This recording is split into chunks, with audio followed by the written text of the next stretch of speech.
Hey, welcome back to Crimes and Closets. This is Christy in my closet in St. Louis. And this is Beth in my closet in North Carolina. Happy Monday, Beth. Happy Monday, Christy. How's it Hope going? you enjoyed. It's good. Oh. I enjoyed the break.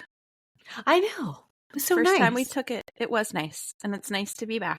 Yes. It actually feels fun.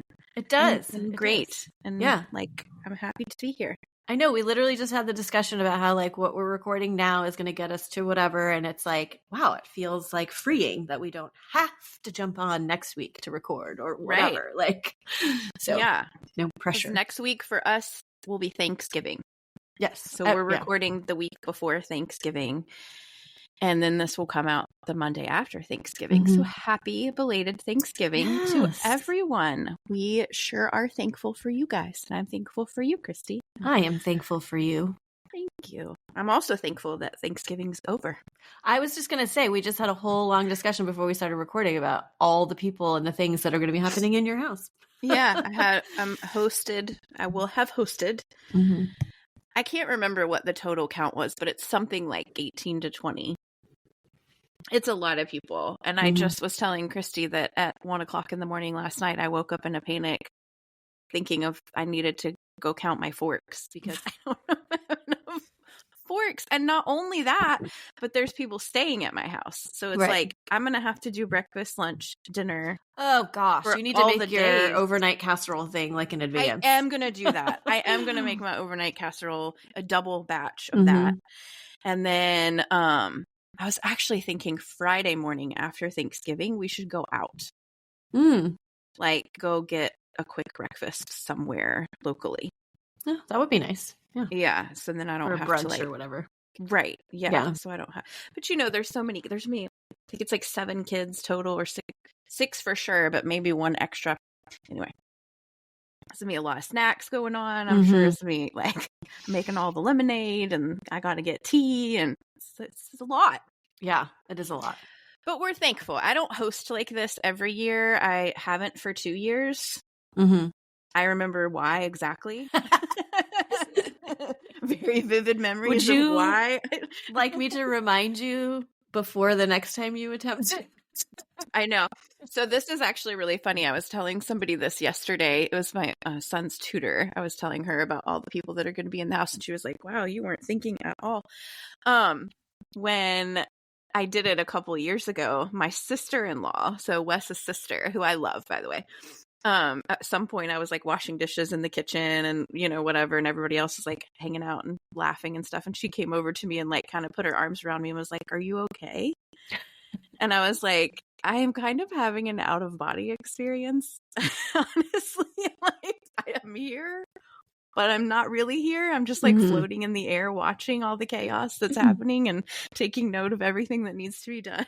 She thought that was so funny. And she'll bring it up every once in a while and be like, that's, I'm having an out of body experience due to the stress with her work or whatever. Anyway. Yeah, that's funny. What are you doing for Thanksgiving? I was just going to say, I'm listening to you going, whoo, it's just us. Yeah. We're just here. Because we only have it's 5 days weekend because they have Wednesday through Friday off.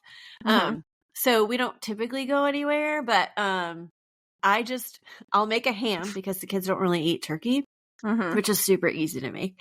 Yeah. And I ordered, that sugar fire place that's close to us, that's the barbecue place that's what you guys do. I ordered turkey, a few pounds of turkey for Emery and I from there. That'll be delicious. Yes, I'm very excited. And mashed potatoes and gravy because I love mashed potatoes, but they're just a pain in the butt to me to make. And they're cornbread, which is amazing. So I will make the ham and mac and cheese and stuffing. Yeah. Maybe. You got to make that cranberry jello stuff you eat. Oh, I don't. I have a can of that. Yes. I do. I already have it. Yeah. I always think about that on Thanksgiving. It cracks me up. Well, and so anyway, so I'm sitting here going, I've got the easiest, laziest day ever because I'm not, I'll be busy, but not as busy as you. And I'm excited because I'm going to make stuffing from scratch for the first time. Nice. Because I always do stovetop because I love stovetop. Okay. But I have this sourdough loaf of bread that didn't come out right, and so I froze it, and I'm going to use that as the bread in my That's stuffing. a great idea. Yeah. Oh, that's so nice. I will be here jealous of you.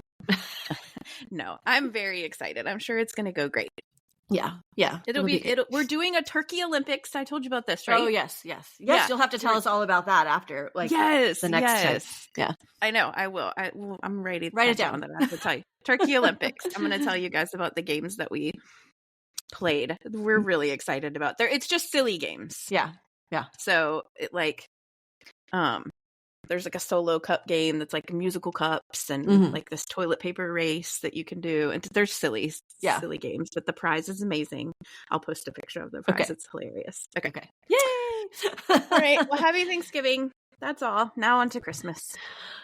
I just realized that I am not ready for Christmas yet. That's okay. I don't need to be, but I need to start getting on my butt about it. So anyway, while we get ready for Christmas, do you want to listen to a crime? I would. That's what I'm here for. It's not a Christmas crime. It's not a Thanksgiving crime. It's just a crime. Okay. So anyway, right then, here we go. This case was sent to us by my friend Alicia, who has sent other cases, I believe. Okay. Yes. Hi, Alicia. Yes. Hi, Alicia. She and I became friends while I lived in North Carolina because we went to the same church together. Oh, okay. Do I know Alicia? I don't think I do. I don't know if you've ever met her, actually.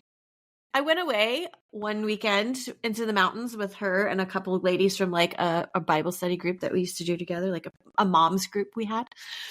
And it was fun. We had a great time. And we used to play Dutch Blitz too. It's like, where's the card game?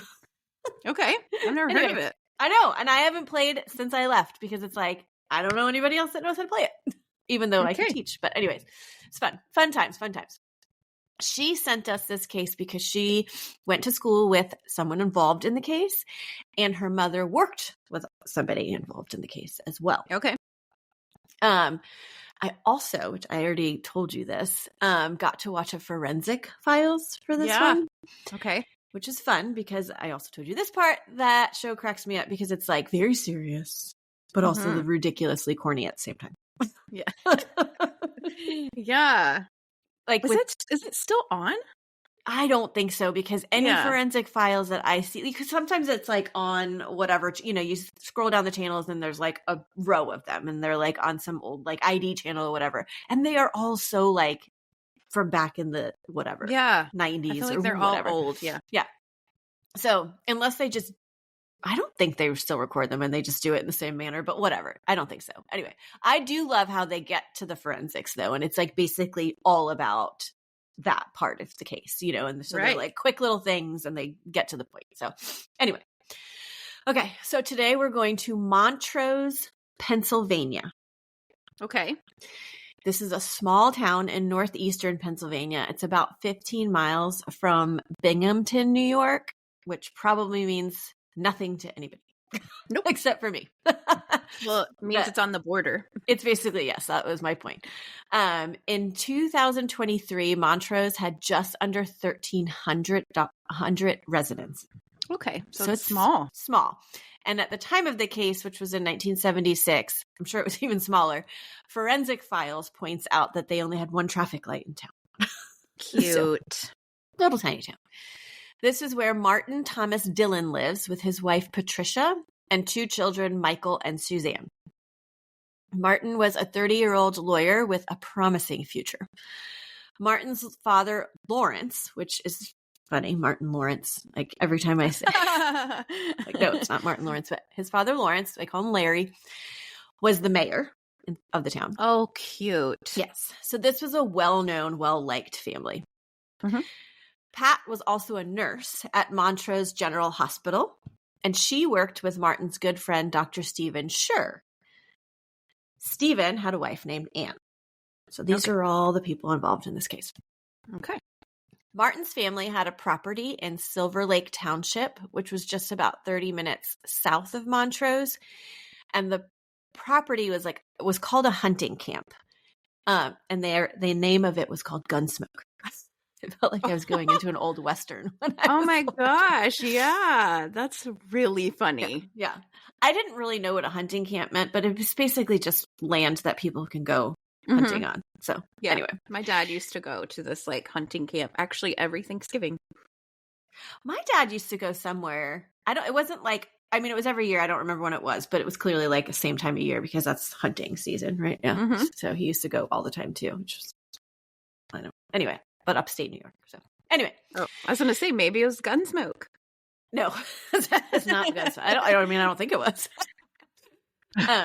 Anyway, on June 2nd, 1976, Martin left work a bit early to go on a clay shooting trip at this property. And his good friend, Dr. Stephen Scher, went with him. He had asked a few others to go, but they were just unable to make it that time. Not long after they arrived, Stephen was running to a neighbor's property to get help because Martin had been shot. The neighbor and Stephen ran back after calling police, but it was clear that Martin was already dead. Stephen grabbed the gun and smashed it up against a tree in a fit of rage, yelling that it would never hurt anybody again. So he takes, after he comes back to the scene, and takes the gun. That's dramatic. Yeah, very dramatic. Also evidenced, dude. Right? Yeah.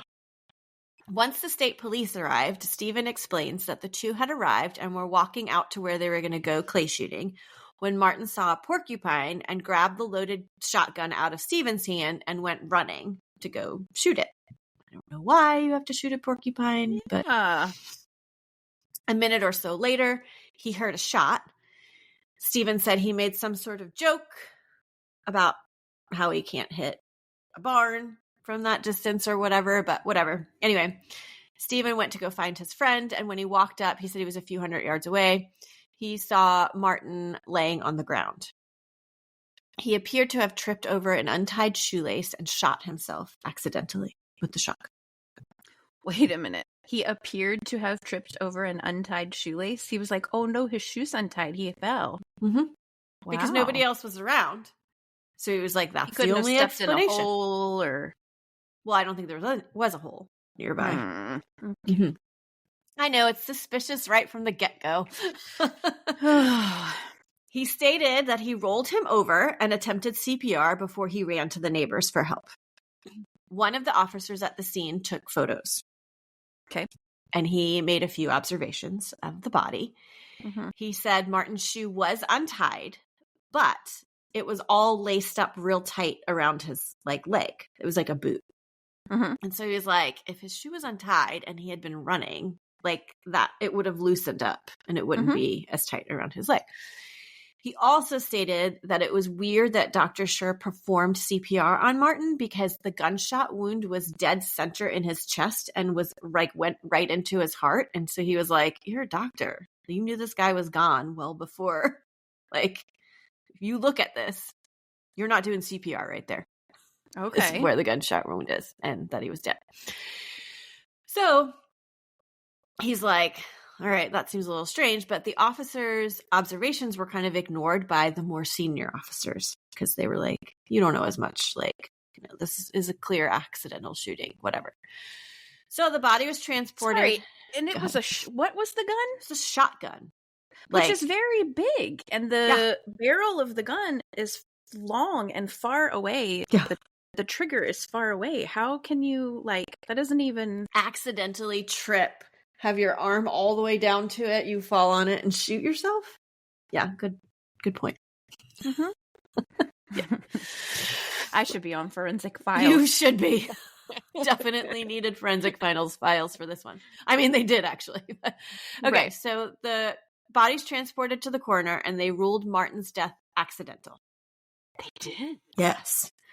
Martin's father, Larry, never really believed it was accidental and was determined to figure out what really happened. He didn't necessarily blame the coroner. He just didn't think the coroner had enough experience to rule it anything other than accidental. And so he was just kind of like, we need to dig a little deeper. So he kept digging. And he's the mayor. He is the mayor. Dr. Scher, within weeks of his friend's death, finalized the divorce from his wife and moved to New Mexico. his divorce was already in progress before this happened, but it was finalized within weeks and moves, and people were kind of like, I don't know why he moved. What, is it stress from it all, depression, like what? They didn't really know, but he left. Mm-hmm. But it should be noted that people were talking about a possible affair between Patricia Dillon, Martin's wife, and Dr. Scher. Okay. They worked at the same hospital, and others had said they had seen them being like flirty with each other. People had seen them kiss each other, touch each other. And it was like they kind of didn't care that people saw. They would stop when they noticed people, but they were just kind of like very blatant about it. Yeah, if they're kissing each other, they're definitely having an affair. Yeah, for sure. And they would also, neighbors would say they would see him come over to see Pat when like he knew Martin wasn't at home. Hmm. So not extremely secretive about it, kind of stupid, but whatever. About a year and a half after Martin's death in 1978, Stephen and Pat were married. Okay. And they moved to Lincolnton, North Carolina. Oh, welcome in. Yes. Schers. Yes, welcome. This, Dr. I don't know if Mrs. you know Scher. Dr. and Mrs. Dr. and Nurse Scher. Yeah. I don't know. Do you know where that is? I didn't know where it was. So I had just did a case in Lincolnton not long ago. Really? Mm-hmm. I remember that. Oh, wait a minute. I think I do. The teacher? I don't remember. It doesn't matter. Anyway, it's northwest of Charlotte. Yeah. Larry's dad, Martin's dad, was not happy about this. He's like, my son's wife, and grandchildren are now being raised by the person he thought killed his son. Larry would years later. So there's like, it takes forever because this thing is marked accidental. So there's like nobody really looking into it except for Larry. But in 1989, he hired someone to investigate the events and the facts of that day. And so this is like over 10 years later? Yeah. Because 76. 77. So 76. 13 years. Mm-hmm. Sheesh. Okay, man. And he Mayor would later. Larry was not letting it go. No. And I'm pretty sure, not pretty sure. He stated that he wanted to kind of let his grandchildren be old enough to understand what he was doing and didn't want them to be like super young. They were young when it happened. And so interesting. He just didn't want to like rock the boat of their childhood. Okay. Right. So this investigator that he hired noticed that the wound on Martin's chest was 1 inch. The bullet that killed him measured 5/8 of an inch. So if this was a contact wound, like everyone said, because he tripped on it and fell, it would be no bigger than 5/8 of an inch because it's like literally up against your chest and goes in. Oh, yes. So why is the wound an inch? You see me like making the mark. I'm like making sizes on my chest for you. Like, I do. Because the gun was backed away. So he started to run some tests of his own. He did experiments and he put pigskin over a mannequin and started shooting at this mannequin from different distances with the same weapon. Not the weapon, but a weapon similar to it, and would fire bullets at it. He discovered that in order to get that size wound, the gun would have needed to be about 3 to 5 feet away from the target. And that's the barrel of the gun, he said.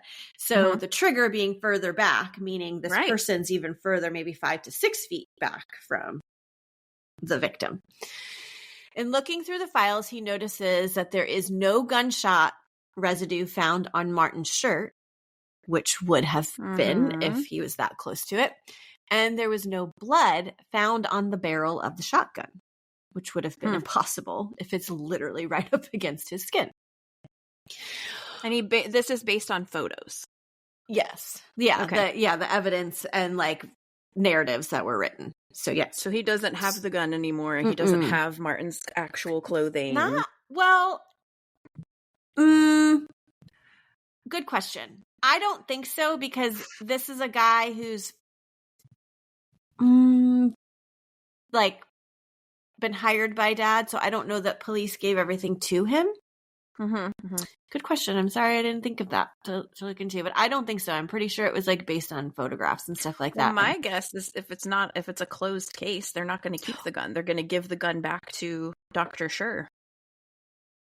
Well, he smashed it against a tree. Oh, that's probably in the trash. I forgot about that. Yeah. Forgot about that dramatic response. Right. Mm-hmm. Yeah. Okay. Mm-hmm. All right. So with these newfound discoveries in 1991, 14 years after Martin's death, well, actually almost 15 years, Larry was able to convince the state police to send the evidence to the FBI that they still had in their possession. So they did still have evidence in their Okay, possession. there you go. Okay. I just don't know if his investigator had access to it. Right. Interesting.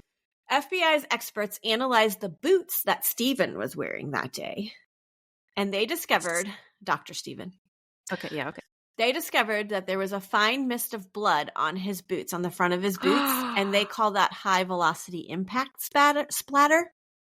Which means he was not a couple 100 yards away. No, he wasn't even a couple 100 feet away, even if I got yards and feet mixed up. I don't know, but he wasn't. He was very close. When looking at the photos from the scene, they also discovered the same splatter on a tree stump that was within feet of Martin's body at the time. Okay. In the pictures, they also noticed that Martin's pant leg was pulled up slightly, which indicated to them that he had been like squatting near that tree stump.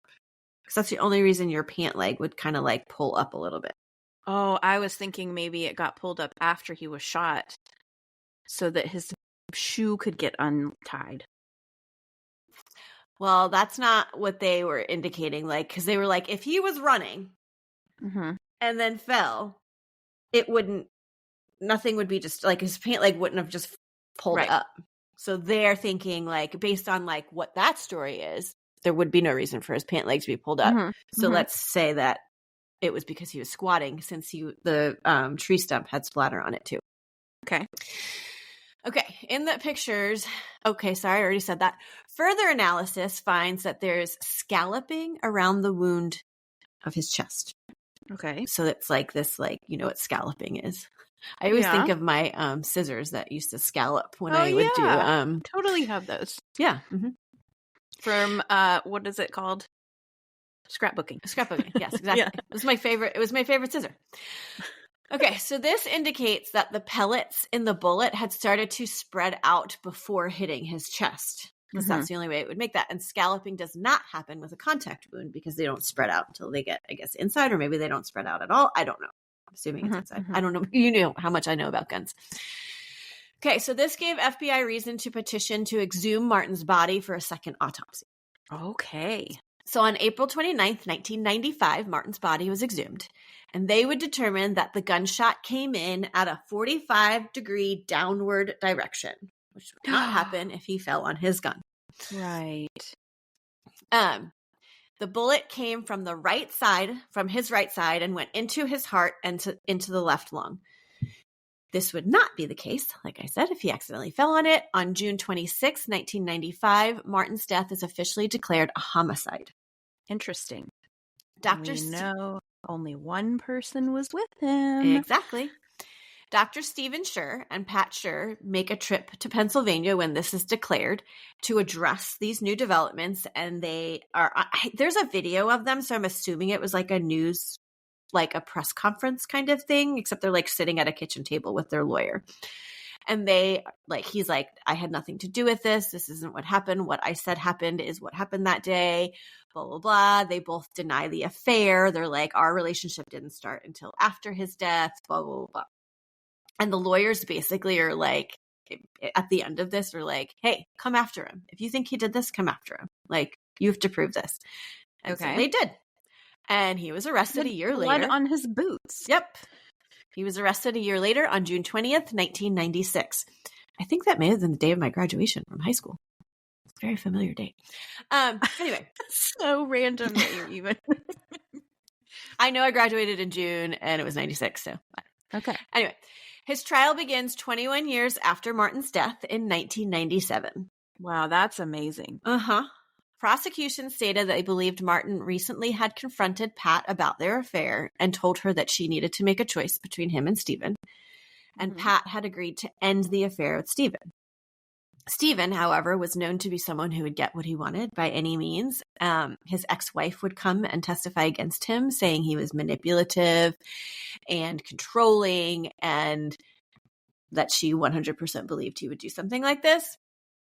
So they believe that while Martin was reloading the clay pigeons, Stephen turned and shot his friend so that he could be with his wife. Wow. Stephen had been denying this for over 20 years and had stuck with his porcupine story that he had given the day of the death. However, in an unforeseen turn of events, when he testified, he changed his story. So he takes the stand, and it's apparent that after he had heard like all of the forensic evidence against him, he's like, all right, I gotta tell him what happened. So he admitted the affair with Pat. He admitted he had made up the story about the porcupine, but he said that he killed Martin by accident. He said they'd gotten into an argument about the affair. They fought, and Martin grabbed for the gun. So they fought over it, and it accidentally went off. He said he did not think anyone would believe him because he knew that everyone knew about this affair. So he made up the story about the porcupine, wiped the gun clean, positioned the gun in Martin's hands, and untied his shoe. So that last part, I believe, that he did position the gun, he did untie his shoe. I believe all that, but I don't believe it was accident. Fought over the gun because still, like, it was a downward.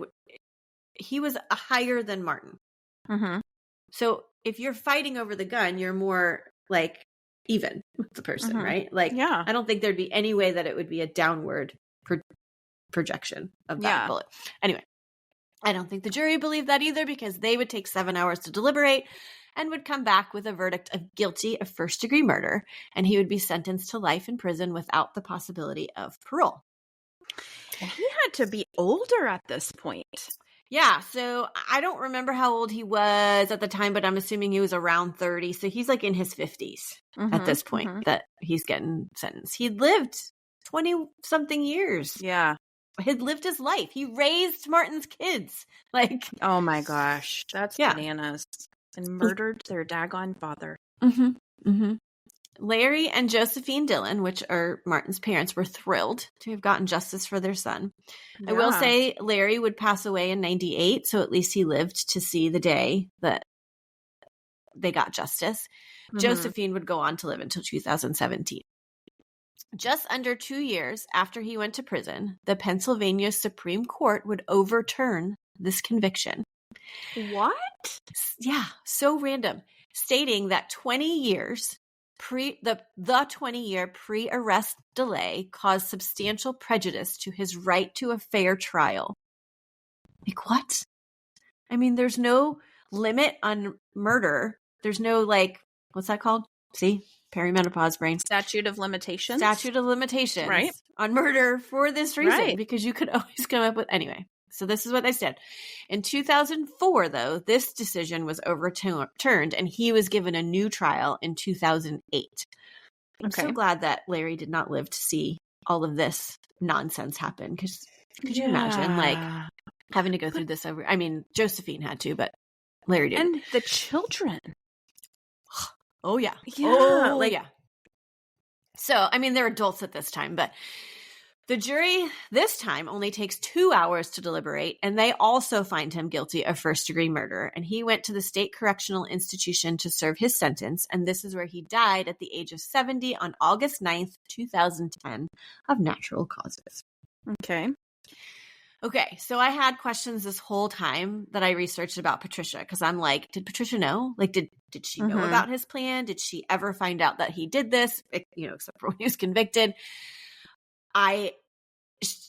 Because she was heard in an interview stating that it was not possible for Stephen to have killed Martin. She had been living with him for 17 years, and there's no way that he could have killed anybody.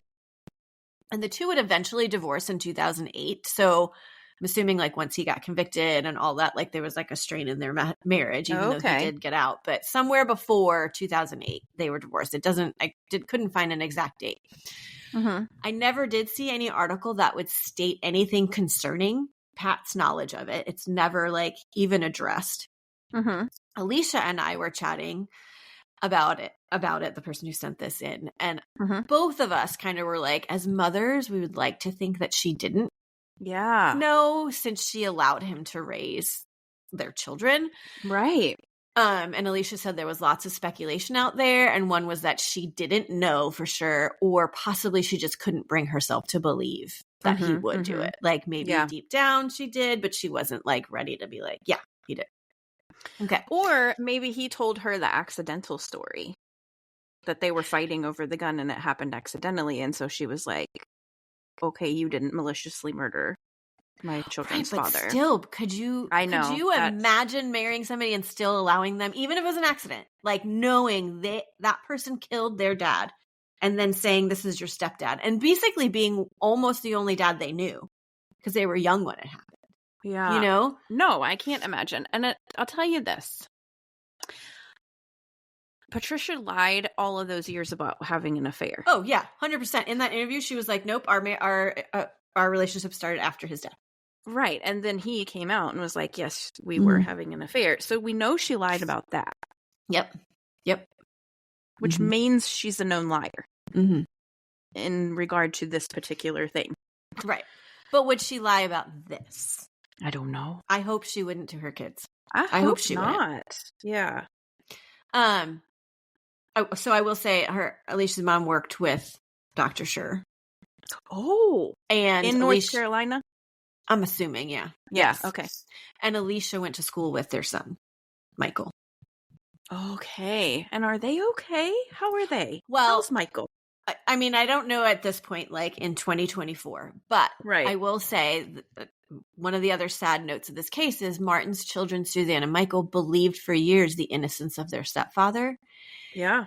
So much so that they went against their grandfather, their paternal grandfather, and stood behind Stephen in the trial. And they also used $65,000 of the life insurance money from their father's death to pay for his defense. So when it came out that he had killed his dad or their dad, it was just like devastating. Yeah. Yeah. So anyway. So now what do they think? Do you know? I don't know because I haven't seen an article on it. I just know that like Alicia said that her mom said that when it came out that he did, they were like devastated by it, probably emotionally and financially if they spent $65,000 on. That is terrible. Yeah. So that they're true victims of everything. Oh, yeah. Like they lost their dad and then they lost their other dad.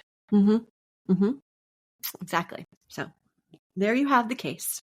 Wow. Of Martin Thomas Dillon. Well, rest in peace, Martin Dillon. And I'm glad that you got justice. I'm glad that your story was really told and the person went to prison. Yeah. But that's so terrible for the children. I know. It's terrible all around. I mean, for everybody. Poor guy. So young and amazing that his dad never stopped and like 20 something years later gets justice for it. So and we are hearing about that more and more, these like late justice, because the technology is getting so much better and you cannot be murdering. No. Okay? Yeah. Also, don't have affairs. I know. This is what happens. I know. This is what happens. It's literally like the start of every Dateline episode. Like, well, they had an affair. 100%. As soon as you told me all the 4 people, I was like, who's sleeping with who? Yeah. Yep. So, do you spell his name S-U-R-E? Dr. Scher? No, it's S-C-H-E-R. Okay. And he had like a again, can't think of the word, successful medical practice for 20 something years in North Carolina. Right. Wow. He went into like private practice here. Yeah. There was one article said he was an allergist and one said he was a family practitioner. So I don't know what he was doing, but probably both. Yeah. Well, the whole time you kept saying his name, Scher, Dr. Scher, and I wanted to be like, raise your hand if you're sure. Not because sure. I was sure about Dr. Scher. Well, I was sure about him too, but it's funny because Alicia recommended this a while ago and it's been on my list and I'm like, I need to get to it. But I didn't like really look into it until like maybe like a month or so ago. And I was like, whoa, this is crazy. To me, it was just crazy how it all like came out. And whatever. It's so crazy. Yeah. Yeah. Okay. Well, North Carolina really, people suggest things to us, I think, because of my connection to North Carolina, but like, it's a lot Well, we have a lot of North Carolina fans. Too, yeah. Oh, true. I think. Yeah. Mm-hmm. So it's really interesting. Okay. Well, thanks for diving into that. And Alicia, thank you for sending that our way. That is a wackadoo case. It's very sad. I just am so sad for the kids. But anyway, I mean, I'm sad for Martin too. Mm-hmm. But thanks for diving in and telling the story and watching the forensic files and texting me about it along the way. There is a book, and of course, clearly, once I saw that, I was like, I am not reading it. Who wrote the book? Do you know? Oh gosh, I can't remember. Like a forensic person? No, I think it was somebody closer to the case, like someone from town. The small town that like knew about the affair and like I don't even remember the name of it because I was like, I am not going to go down that rabbit hole. So I'm just going to, the facts were out there enough for me to be like, I don't need to do that. I don't need to get into the speculation of the town. Yeah. I need to stop reading books too because I can't ever remember to give them away. We talked about this a couple weeks ago. I'm the worst. I have another one that it's the Gitchy. Manitou ones. I have that book who was written by the survivor and it's really great. Somebody really does need to get this book. I just can't get myself together to take a freaking picture of it and post it. See, give people, it away. This is why we needed to scale back. Yes, literally can't even take a picture of a stupid fun book. Stuff that we're always like, oh yay, we get to give something away. Exactly. So I will do it. I promise. Hopefully this will spark my, like, I'm sitting right here. The book is right here. I'm just going to do it before I even get up from this chair. Okay. So go find that on social media if you're listening to this case. It might already be over. I was going to say, or you might be doing it now and then not even before this case comes out. Doing a great job. Yeah. Yeah. I apologize to everyone. But we're still getting cases out there, so that's good. And people's families' stories are being told. So that's what we're here for. That's the most important thing.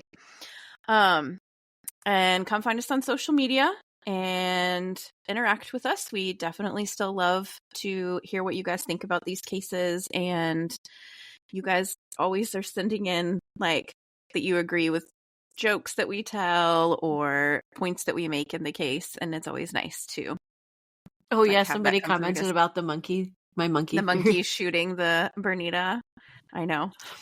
And it was actually really funny how she commented because she just did it in emojis. And so when it popped up, it didn't tell me what case it popped up on. It just said so-and-so has sent you a message. And it was the message of these 3 emojis. And I was like, what is happening? I agree with Christy. Monkey. Yes. I was like, what is this about? Yeah. What is Christy talking about that I am like forgot? But then I remember going, I like literally hit my head and I was like, oh my gosh, I totally said that. Sniper monkey. Yeah. All right. Well, there's that. So come find us and we love you guys and happy Monday. And always remember the world is scary. People suck. Hide in your closet.